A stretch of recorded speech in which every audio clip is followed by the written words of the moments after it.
If you want to learn how to start living today without a plan and taking small, meaningful steps to your next goal, listen to this podcast.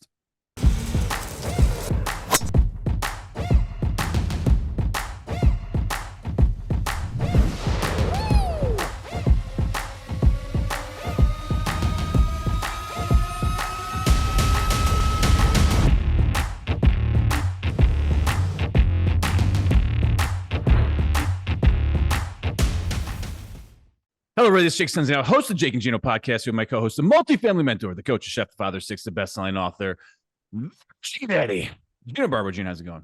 Jake, I'm doing great. We've got another guest this week who doesn't seem like he can hold down a job. So this is going to be another fun podcast. How you doing, my friend? It's America. You don't need to do that, Gino. You don't need to hold down a job. And today's guest is a serial entrepreneur, investor, and author of Without a Plan. Wow, that sounds kind of like us in the beginning, Gino. From humble beginnings in a small town, blue-collar household, he has become a successful entrepreneur with a list of accomplishments that include being named numero uno, number one on Inc.'s 500's fastest-growing companies. So without further ado, Jeremy Delk, welcome to the show. Thanks, guys. Thanks for having me. It is our pleasure. Let's get to know each other a little better. Please share with us your background and how you got started in business. Yeah, so small town kid from Bardstown, Kentucky. We joked before we went on air, you guys are Tennessee guys, and usually I'd be able to beat you up, but our basketball team hasn't been doing much this season. But grew up in Bardstown, Kentucky. So you want to talk about football? Yeah. We'll leave that there. Anyway. Yeah, exactly. It's fine. But yeah, so small town kid, Bardstown, grew up in, listen, from 10 to high school, I had a pretty normal upbringing, mother, stepdad, but I always had this overurging desire to kind of want to do more, see more, and be more. I had that kind of big fish small pond mentality, and for whatever reason I always wanted to be in New York, and we can talk about later on that how I ended up there. So that's how I grew up, which is a basket weave of direction. But before that, what kind of I think drove me to probably have some of that desire to want to go and do more was the first part of my life, early childhood. So my parents got married young, and myself, younger brother, 5 years my junior, and tragically lost my dad to a motorbike accident when I was 7. So that took us from, obviously it's very safe, feel like a comfortable, platonic, safe nuclear family, to a place where my mom didn't work, right, where my dad was a breadwinner. And so we went from a nice middle class house to a smaller house, apartment, shittier apartment. So it was those 3 years of probably instability that I think really shaped the guy that's talking to you today. I have so many directions I can go with the next question. When I read the book, everyone's got to grab the book. It's called Without a Plan. And I like the book a lot because it's not just about X's and O's, about business. It's about Jeremy's relationship with his father, how that impacted his life. How was it when you lost your dad? Man, it was, it was surreal, right? I mean, I didn't believe it. I didn't understand it. You don't know about death. You don't understand it. It's hard to comprehend. You just know, the environment afterwards. And that's the harder part, right? That's okay. Your dad's not here anymore. All right. But it's that 2.5, 3 years post that lasts for seemingly a long time, right? Because you are seeing this consistent change of, instability, your mother upset, crying, a young mom, like just thrown into it.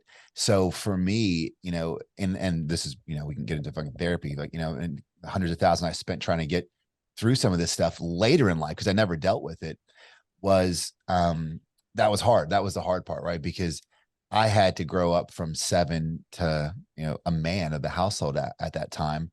So I never really dealt with those feelings, right? For me, if I was going to show emotion and cry and be upset, the 7-year-old me, all I could see was that only exacerbates the problem, right? That doesn't help my mom. You're making it worse on your mom. You got to step up at that point. And then, like, Exactly. it's tough to say, but you're the man at 7 now, and you can't be doing that. And it's amazing that you recognize that and that can actually recall that at this point in your life. That's phenomenal. I Yeah. mean, it's tough on that 7-year-old, but like the fact that you stepped up, and I can feel it through like your emotions right now. You did it. Yeah. I mean, I think that's clear. Yeah, for sure. And like that was, and then, you know, I know you read the. I mean, hats off to you right there. That's amazing, dude. No, thanks. And again, like I think, you know, I go through life and I feel like, you know, this is, you know, how I live, and I talk about it a lot in these shows that, you know, I don't believe in anything good or bad happening to you. My dad dying sucked. My dad dying was a bad thing, right? But I think it's really the actions and the emotions that you apply to that event that will define the ultimate outcome. And it was sad, but I think I look at the other side of it, that it shaped who I am today. Which again, you know, everything happens for somewhat reason. I still don't always understand those details, but yeah, it puts you in that component of like, hey, this is where you are. And it ingrained one big piece of drive in me, two big pieces that I think, to answer your question in a very roundabout way, is I fucking didn't want that instability ever again. Right. And, you know, money doesn't buy happiness, because I've tried really hard. It doesn't. But it does provide some level of assurances, security, and whatever. So that was probably number one on the drive piece. And number two was, you know, we've all experienced loss. We've all experienced death, but we fucking forget about it just because we're human so quickly. Right. And I think if you don't forget about it, or force not to forget about it and ingrain that, that's the motivation that goes through. Like, if you want to do something, okay, well, why am I not doing it today? Everyone sees me. I was in a meeting yesterday, like, Jesus, how many things do you have going on? I'm like, I can do more, right? Like, why not? Like, let's just go through, because, you know, you're not promised tomorrow. None of us And are. why are they worried about you, right? You know, handle your shit. Exactly. Yeah. The other thing, yeah, the thing I wanted to ask you though is like, my grandfather passed away a few years ago, and I've since that date that happened, I felt like a forever changed person. Like, I do not feel like the same person I was before that. Is that something that you can recall from that time, or were you too young? Too young. I think I was Yeah. too young. I was in survival mode, man. Right. I mean, yeah. So Jeremy, how did that shape you as an investor? I mean, you're 18 years old, you're going to college, you're making a ton of money on day trading. How did that shape your early on investor days? Well, I think, you know, there's like, when in my biology talks about like naivete of a child. I mean, I think that was it, right? I mean, I felt like, and I was in a bull market, right? This was in the, I started day trading. So I got a $30,000 to back up. I got a $30,000 inheritance from my dad passing away that I was going to be due. That is what kind of stemmed me wanting to go to Wall Street, just because I was getting some stocks, and that's my only, you know, understanding of what New York is, right? Again, kid from Kentucky. So I started reading the Wall Street Journal, and, you know, my mom put me in Disney and like some mutual fund.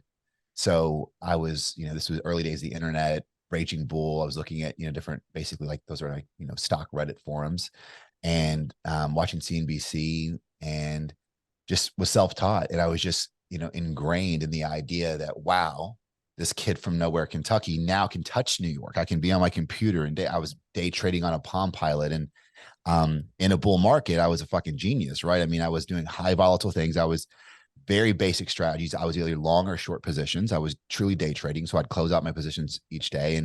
And as a freshman in college, I mean, I was making $20,000, $30,000 a day in class. And I grew that portfolio to $2 million. So that guy was super dangerous, right? 19-year-olds, full of testosterone, and a genius. One of the hardest things I've had, two or three big things that's happened to me in my life that were pivotal pieces. But I lost all of that. I lost $2 million in 4 days in the dot-com bubble. And in that moment, it was shattering, right? I mean, it was shattering. What is going on, right? Holy shit. Well, I mean, because again, I've made and lost more money than that now. So $2 million. Yeah, but at that point in your life, you're young, thinking you're on top of the world, and then poof, it's gone. Yeah. And well, it's more fucked up than that, because it was a $2 million and I was a failure. So now what was I going to do? I'd bought stuff, right? I'd bought a condo. I'd had expenses. So, and while my mother would give me the shirt off her back, that's really all she had, right? So I had no safety net. So I had that choice to, again, 7-year-old me fucking figure it out, or what are you going to do? Go home and be a mom? And that wasn't going to be my story. I wasn't going to go home and, say, because it's cool. Hey, took a shot, made $2 million and lost, and came back good and worked at a factory. Like that wasn't going to be my option. So I hustled, and, just picked myself back up. And for the first year or so, it was hard, right? I mean, I truly felt like a complete fucking failure. I mean, I didn't get off the couch. I was drinking myself for like 3 days watching Maria Bartiromo on Squawk Box, because I was a failure, but I had lost the money my dad left. So like that was 20 years ago, Maria. I mean, she was pretty hot at that point. She right? still looks the same way, bro. She has not changed. She still has the lips. She's still good. Yes, but that was early days of Maria. Well, where are we at right now, Gino? Get us back on track. I like Maria, because he's bringing back memories. Because I was a lot less volatile than him. I was in the Vital Softs. I was in the small tech companies. When you open up the value line, and you actually had time to pick stocks and actually make money, and it was actually thoughtful. It was actually you could actually be a long-term investor back then. I want to ask you, what do you see the parallels now in this market as you saw when you were starting out? Dow's down, Nasdaq's down 30, Disney's down 50% as we speak right now. Do you see parallels? And if you saw yourself back then at 17 inserted into this market, would you probably be making the same mistakes with crypto and all these other stocks? Yeah. So the market's one piece, but that was going to say, it's blinking. So I have the only money I have in the market is like 529 plans for my kids. I've got nothing in the market. I haven't had anything in the market since then. I was early investor like Uber, Airbnb, those, but that's private placement stuff. When they go public and the lockup's over, I sell. So I learned my lesson on the market, and I want to invest in myself and shit that I can control, real assets, businesses, those type of things that I can bet on myself to turn around. But it's like people, do not read history. It's exactly the same, but worse. So in that point of time, right? Like, what happened in the .com bubble? NASDAQ was flying. You had, PE ratios were thrown to the door. You had, it was, discount brokerage, online trading. It was this perfect storm. That was only in this fucking country. Now let's go crypto, no regulation at all. ICOs everywhere. Influencers hawking this, and you've got a global economy with untraceability. I don't know how many drug lords, sex traffickers. I mean, all these people were trading in the 90s, right? I don't know. In crypto, it's bonkers, right? So to see that completely thing and not saying it's implode, and I don't know. I think there is some value and some logic on the blockchain. That's real. But yeah, it's the exact same thing as 20-something years ago. But just on steroids. What would you say to the 20 and 30-year-olds listening to this right now? Because they pretty much feel invincible like you did back then. What would you say to them as far as investing advice? Looking back at yourself, what would you have done differently when you were younger? Keep learning. Keep learning, because in a good barometer is like when you think you're the smartest guy in the room, you need to really fucking start digging in because you've missed something, right? Like when you really get that, because that was me. I was that confident. Like I was never going to get a job ever. I could be bothered. I could have had, whomever speaking to me at school. I wasn't listening to them because I was making way much more money. So that's and you're making more money than everybody that you're going to school with and your professors combined, right? Exactly. Right. So when you feel like you are the smartest person in the room and you can't learn anymore, so you've missed something, and it's about to kind of go through. So really just do a complete 360 and evaluate, because the now me is, that's the first thing I am like, well, okay, I'm really good at a very small subset of things. I got a little feeling, a vision, those things, but I'm only good because I surround myself with really smart people, and I'm open. Like, hey, I'm not the science guy, or I'm not this guy, but I can get those best people and put them together like a team. When did you start looking into what we call real businesses, real estate, things that you can touch, things that you can grow? When was that part of your life? 21. So I started a company called Delk Enterprises in 2001. So that's 22 years old now, right? 21, 22 years ago. And I started that while I was on Wall Street. So I ended up there without a plan, right? Ended up losing all that money and getting a job, youngest Fidelity broker and trader at 19. And then they relocated me from Boston to New York. So on Wall Street, I'd rebuilt, like I'd lost everything. And that I wouldn't trade that ever, right? I wouldn't trade losing that money because it was the best thing, one of the best things that ever happened to me, right? Because it kind of taught me humility for a long time. I did go off the track a little bit, but it taught me humility, and it taught me that I'm not invincible. And thank God that happened then, not when I, had kids and, like real responsibilities. But something happened there. And it was getting Fidelity Investments, one of the largest financial institutions in the world. And other than money, we weren't creating anything of value, right? I was making a lot of money, but we weren't creating anything. And what I saw was, I mean, you hear me, no, I don't sound like I'm from Kentucky, right? I sound probably more like New York, or, if I'm talking to Australia, I can pick up an accent. But I would come up with this idea to be like, Jake, I saw this play, right? And we were just trading this. I saw this play. What about, doing a basket like this, or anything I would try and come up with that was outside the box? It was just shot down. And they were good ideas. And they're like, nah, man, just keep your head down. You're doing your thing. And then I started coming up with things that weren't even real, but that were just like, I can make water into wine, just to just test it, right?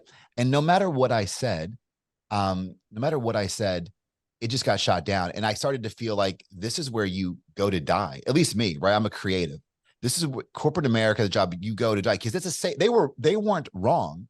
They weren't wrong in the fact that if you stick at Fidelity, you're going to be multimillionaire, wealthy. At that time, maybe we had like a pension lined up. I mean, you would be set for life. Don't mess this up. But it's a shitty way to live, right? Well, it's a shitty way to live for us. That's where I think what it comes down to. For a lot of the listeners, you're trading time for money, and you're not attaching your sole purpose. When was There's in people life that are very comfortable with that life too, and they like the vacations, working 35 hours a week. Like it's everybody's a little different. Like I know a lot of people that are in those types of roles, and they're perfect for them. It's just probably not for the three of us. Jeremy, when did you realize what your sole purpose was? You're sitting there, you're struggling, you're grinding, you're on Wall Street, you're sounding like a New Yorker. Your Kentucky friends are probably making fun of you, going, "What happened, bro? I lost you." You're in New York and you're struggling. When you figured to yourself, this is not what I want to do. This is what is my sole purpose, more or less. When did you realize what your sole purpose was? Yeah. So let me answer that. Two things. So because I was turning water into wine, that's why I changed my accent. I literally thought that maybe they thought my ideas, they couldn't hear my ideas through my accent. So that's why I morphed my components. So that piece came to me like, listen, I need to do something. You go to acting school, or did you just figure it out? I just figured it out. I don't know. But yeah, not a lot of thought. He was watching Sopranos, Gino. Exactly. How y'all doing? He gets rid of the y'all a little bit. Exactly. You just what are you doing? How you doing? But that's when I founded Delk Enterprises. Because like, hey, let me start this as a side hustle. And I started developing real estate, right? Because now I could take some money, because I was making good money, but not New York developer money yet. So let me take my money here, which went a long way in Kentucky, and do that. So that was fun for me, because now this creative piece of land, now there's a fourplex on it, or now there's something, and now I've created that with vision, right? Yeah, there's money that happened, but that was the really piece that kind of got me excited. And then, I just say yes to most things. But really, that's the answer, is that I have this inner desire to always learn and create, and I'm curious. I'm naturally curious. So, I know you read the book, we talked about the window and door business. I didn't get into that business to, with the plan to have a manufacturing facility in Germany and Italy and do Calvin Klein's house and Carl. I had no fucking plan to do that. I said yes to a business partner and buddy of mine, because very basic, I was building things that needed windows. He had a thing with windows. Maybe we could do something together. So that's the big antithesis of the book, and really how I live my life is, it's okay. And I would say even better when you don't have it all figured out. Just figure out what your true purpose is, right? What it is that drives you, and just go towards it. Not worry about, the thing. Because most people say, oh, well, I just want to save the manatees, or I want to make a lot of money, or I want to go start my own business because I want to be an entrepreneur. That's all bullshit, right? And there's layers to that, but those are like, symptoms of what you want. It's not really what you want, right? And I think it's sometimes it's scary and you got to deal with some stuff, but really once you can go through and look into it, um, you, that drive and that passion, it's unchained. You can't contain it, right? It took me a while in life to really figure it out. I augmented, and we talked a little bit, offline about transactions versus buy and hold. I kept myself busy because I had a lot of insecurities, even though I'm kind of a macho bravado guy. I had a ton of fucking insecurities that I needed, like Pavlov's dog. I needed wins. I needed things to go through. Like, hey, I'm cool. I'm smart. I'm this. Like I needed to tell myself that, right? Because I'd already surpassed my peers kid wise. This was all for me, right? So my drive was just to feed the insecurities that I had, right? That I wasn't happy with. So it was in my 30s and probably 400 grand worth of fucking therapy that I really figured out my true purpose. I love that you said that, because my next question was, a lot of us talk about personal development, and I've learned from a friend who's in religious order, he calls it human formation, because you're really personally developing yourself, but you're developing yourself as a human and you're trying to form yourself. When did you realize you needed that therapy? That was really holding you back. And that's the key to, I think, everyone's success, because we're all broken. We're all fallible, and we all don't want to think we are. But once we can come to that conclusion, there's a lot of work that we need to do on ourselves. When did you come to that conclusion? And how did a macho bravado guy like yourself say, hey, I need help. I got to go find somebody? Look, I mean, I think the actual piece was, I was just outwardly, if you were to look at the public me, successful entrepreneur, husband, father, smart, driven, funny. I mean, like I presented very well.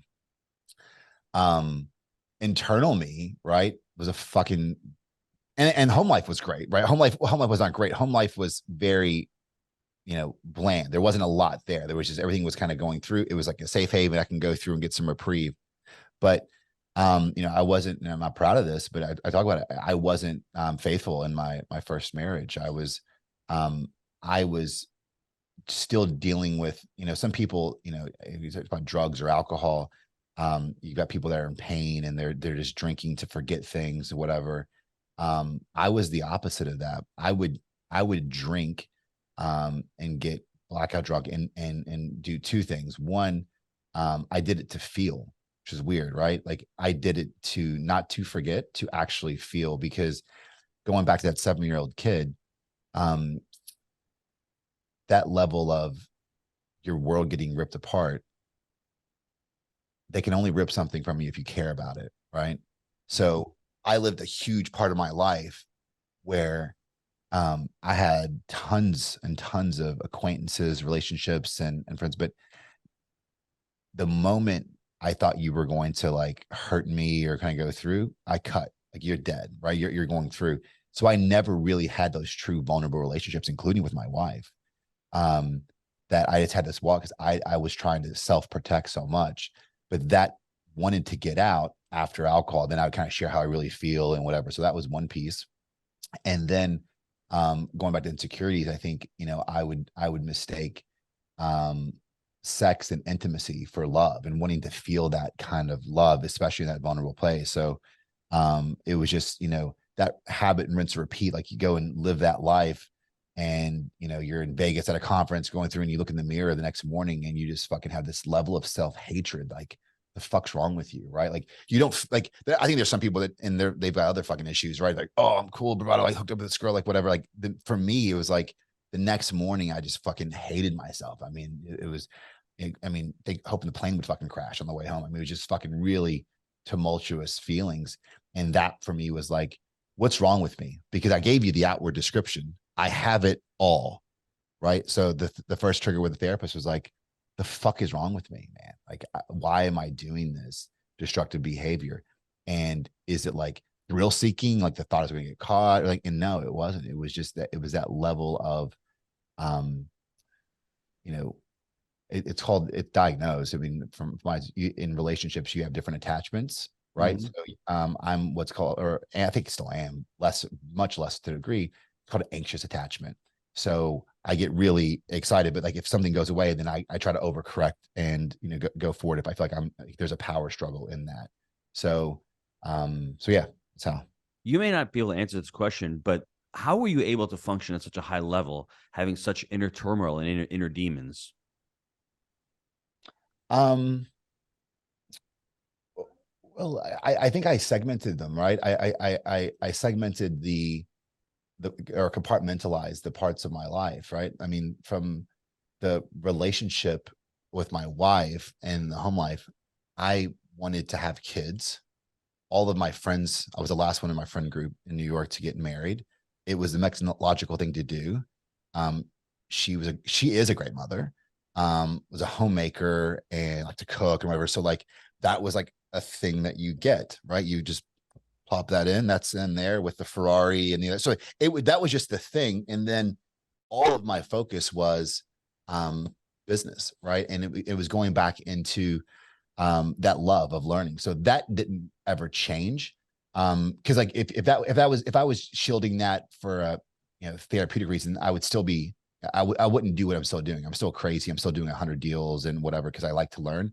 But I was losing myself in the business and keeping myself in the business because I wasn't really happy and engaged at home. So now, fast forward, now I'm remarried, but my kids, I share custody 50-50. And, it's, you don't know what you have until you lose it. I'm far a much better parent and father today than I was then, even though I wasn't there, I was there full time. I wasn't present. Right. I can't tell you how many dinners I've missed and didn't show up or recitals, whatever. I've missed in 3 years, 3 dinners. And that was three too many. Right. So I pick my kids up from school. I drop them off from school, like those levels. So it just allows you to put into perspective what's important. So, last question before the personal development. You've been able to transform your life. What is life going to look like for you the next 10 to 15 years? Continue to do deals, continue to get a strong family life. What is your main mission right now going forward? Yeah. So we're working on hopefully having some more kids. So I want to do that. This parenting thing is, we took my kids. How many are you up to right now? Just two. Just two. I want one more. Ask my wife, she wants three more. So we'll probably end up with two. Split the difference. But yeah, I mean, being a great parent and trying to, share experiences with my kids. I think that's all, and your family and your friends. That's all really life is about, is experiences. And they can be really cool trips, or they could be, going to the go-kart track, or, whatever it is that you want to do. So it's those experiences. Thanksgiving dinner, man. You can keep it simple, right? Exactly. Yeah.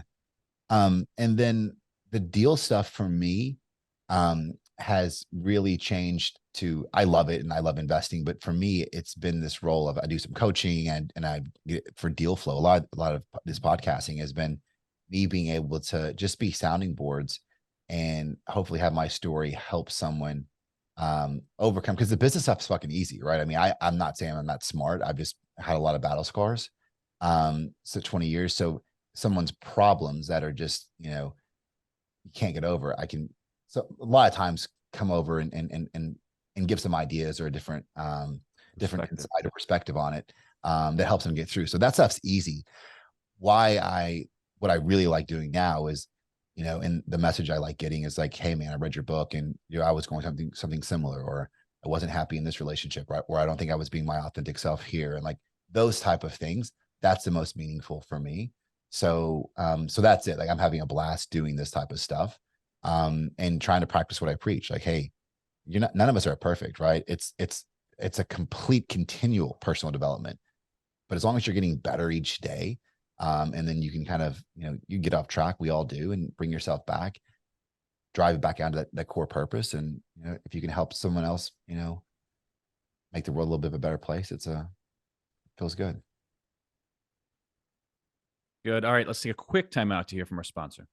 Are you looking for ways to improve your life? Here at Jake and Gino, our mission is to empower students through financial education and the vehicle of multifamily investing. Yes, Jake. We agree that a person with financial intelligence can change the world for the better. We've created our proprietary 3-step framework, buy right, manage right, and finance right, that we teach to our community. This framework, along with education, our one-on-one mentorship, on-site boot camps, and the amazing community, has propelled our students to massive success. We've all been there. We've had so many students that have been able to shift their mindset, overcome limiting beliefs, and set a clear path to achieve their goals. Whether you're currently fixing and flipping, wholesaling, or buying single family rentals, and you know that multifamily investing is the right vehicle for you, I encourage you to visit jakeandgino.com/apply to schedule your complimentary consultation with our team. And I want to let you know this isn't a high pressure sales call. It's really just a discovery call to get to know each other better and see if we're a good fit for working together. And if for any reason we're not a good fit, our team has tons of resources we will share with you to help you along your journey. If you're ready to stop spinning your wheels, go to jakeandgino.com/apply and schedule. All right, we are back. Let's hit some personal growth stuff. Your best habit for success that you've developed over the years? Action. Action, right? I mean, the subtitle of the book is, a memoir of unbound action and failing my way to success. The next idea, the next Musk, the next thing, ideas are cheap, right? The most of the time, the biggest things that are in front of us that are stopping us is not external. It's us, right? It's internal. It's that confidence, like, oh, well, what if I fail? Fuck it. What if you fail? Cool. Run through failure. Failure is not a bad thing. Like you need to change your perspective on that. And you need to get over like, oh, well, what's someone going to say? They don't fucking care about you, right? People care about themselves. Like just take action and keep going forward. That's it.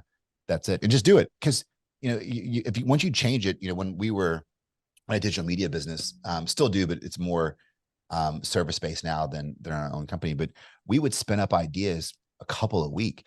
And we would budget, $10,000 to $20,000, 3-week sprints, and they either made it or didn't. And you just treat them like those are just bets, and they go and they don't. And then, hey, if you got to that next level, great. Then you put in 50,000, then you go, but just take some small steps. You don't have to be completely like me, quit your job, go through and just go all in. That no safety net for me is what drives me and motivates me. I think I need that to a degree. And I like proving myself that I can do it. That's probably still a little inner sickness I need to work out. But just take one step that makes you feel a little uncomfortable. Not gonna be the end of the world, not gonna change your life, but it's a little uncomfortable, and then go the next step and the next step, and then just start your journey. But just get started. Gino, I'm just gonna quote Stephen Pressfield every day for the next 6 months. Put your ass where your heart wants to be. Right? I think it's extremely impactful. What about a tip for people starting to scale their businesses? I think so many people kind of get into it, or maybe, start as a solopreneur, but fail to make it to that next level. Any tips from your own personal experience? Yeah, I was guilty of this for a long time. And, success got me out of my own way once I tried it and got uncomfortable. But every entrepreneur, solopreneur, as you say, well, I can teach Jake to do it, but it's fucking going to take me longer to do that. I'll just do it myself. You will not have a business very long, right? You cannot do it all, period. No one's that smart, right?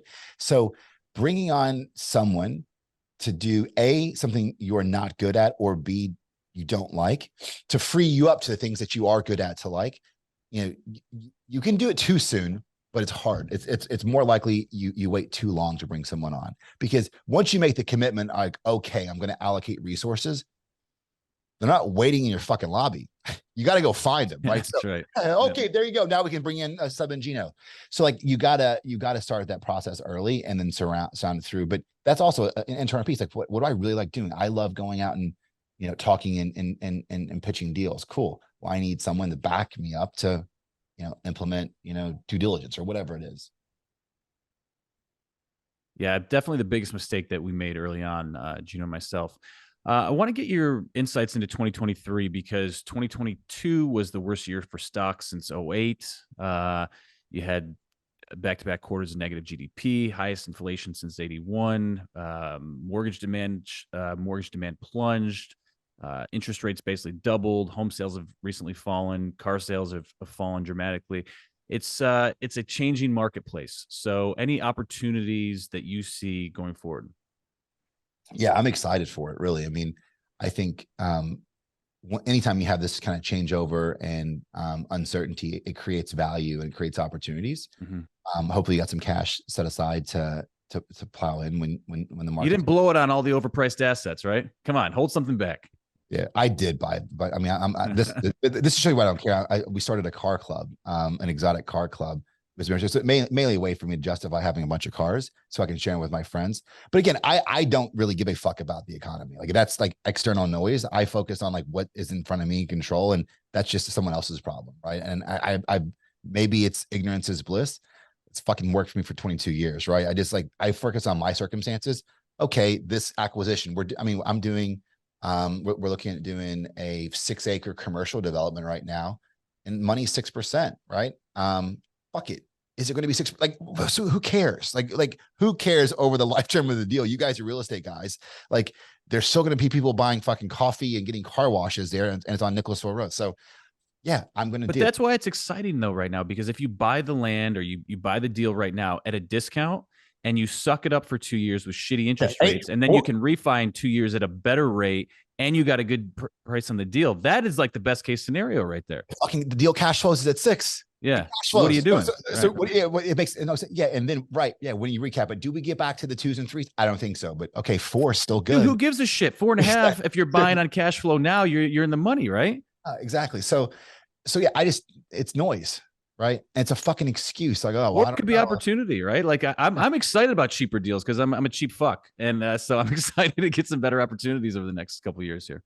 Yeah, because everyone was doing it, right? That's what makes it so competitive, is that it was thankless, right? It wasn't money flooded in, was given to syndicators, and it made it a pain in the ass for the rest of us, right? Yeah, exactly. But yeah, if anyone's really worried about the housing market, I think and you guys know the stats better than me, but Blackstone raised how many fucking billion just for an asset fund to go through and start scooping up stuff. So Blackstone kind of knows a little bit, right? We'll see. I just think all the demographics, all the numbers. I mean, listen, I don't know how unemployment's at a 50-year low at 3.5%. I don't believe that. There is such a shortage in housing right now. That's part of there's so many components to real estate, and it's really not macro, it's micro. You know, what happened in Kentucky is not happening in California and in New York. So for everybody out there who's going to invest, understand your market, understand where you're investing, and understand the investment vehicle that you're getting into. I think most people don't do that. They just look at the overall. We had Luke Wren on our weekly lesson yesterday, and he basically said, you know, don't be totally oblivious to what's going on in outside the world, like you were just saying, Jeremy. Focus on yourself, but understand a little bit of what's going on. But a lot of that stuff, it's all external. You can't control that. You can only control what's in your little world. And if everybody in this country was able to control what's in their little world, man, this would be it would be unbelievable. We'd be unstoppable. But most people aren't like that. They're worrying about what's going to happen with interest rates. You roll with the punches. Interest rates go up, you know, as an effect, prices have to come down. So there's a component to it. There's so many things going on. So I agree with you 100%. Any book recommendations? Anything you've read in the past couple of years that has added value to your life? Yeah. So there's I won't call him a friend, more of an acquaintance. I run into him down in the BVI a bunch. His name's Bill Perkins, and the book is called Die with Zero. If you've heard of it. So Bill is he's makes his money in derivatives and energy trading. Does very well. He's based in Houston and has a place in the BVI.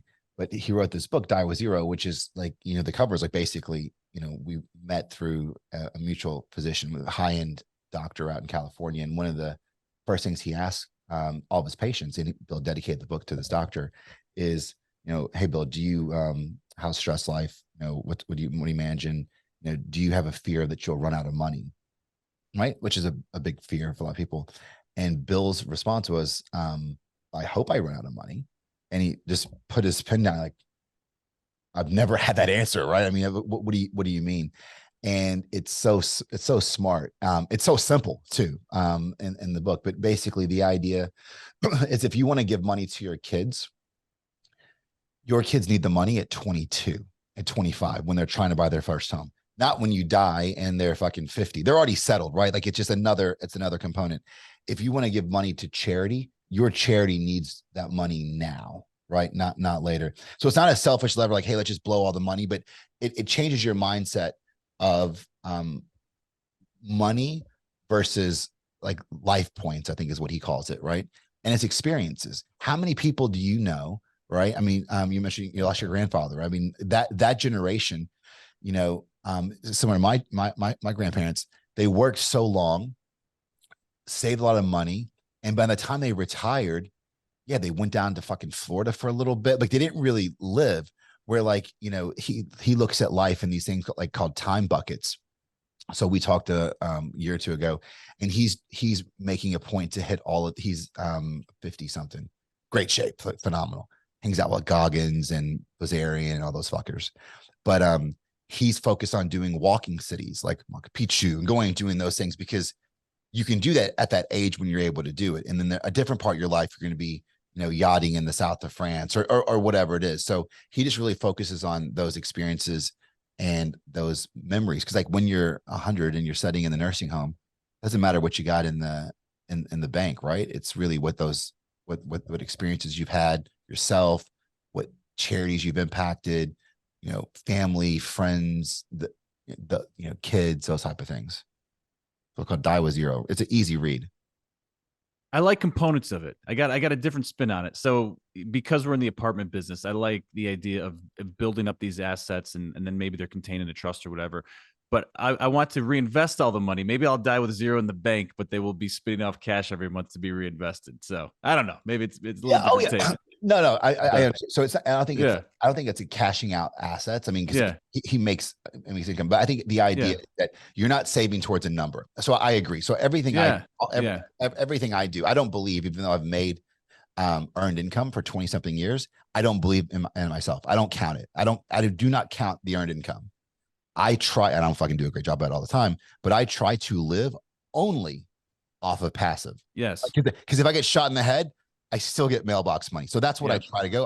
But I spend a bunch of money because so that's, you know, an ever growing fight with my CPAs and family office. But so yeah, I think that's the idea, but you're not saving up to some big number to liquidate, to have the stuff then to live off that interest. Go out and spend it now. Cause again, you're not also promised tomorrow on that. So, and I really believed in it more because my big thing was I'm living a great life.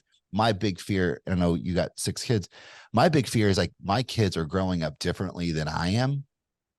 And I don't want them to be fucking little assholes. Right. So like, how do you, and that's why, you know, Bill and I were chatting on it was my birthday. Homeschool, dude. You got to homeschool, bro. Well, I mean, I bet you had the culture thing there that you're missing, like just on like the environment. Like, I don't think I learned anything in school other than like social skills, and I can talk to anybody. Billionaire friends. That's where karate and this other shit comes in, man. I'm telling you, dude. It changed the game for me. I got it from this guy down here.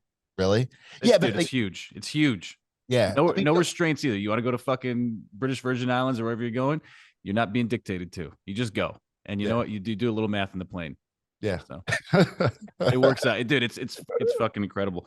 And constantly liquidating for more assets to go into the cash flow snowball. That's what we're doing. Yeah. G-Dammer. All right. Last question. How can folks get a hold of you? Best place to get the book, all the good stuff.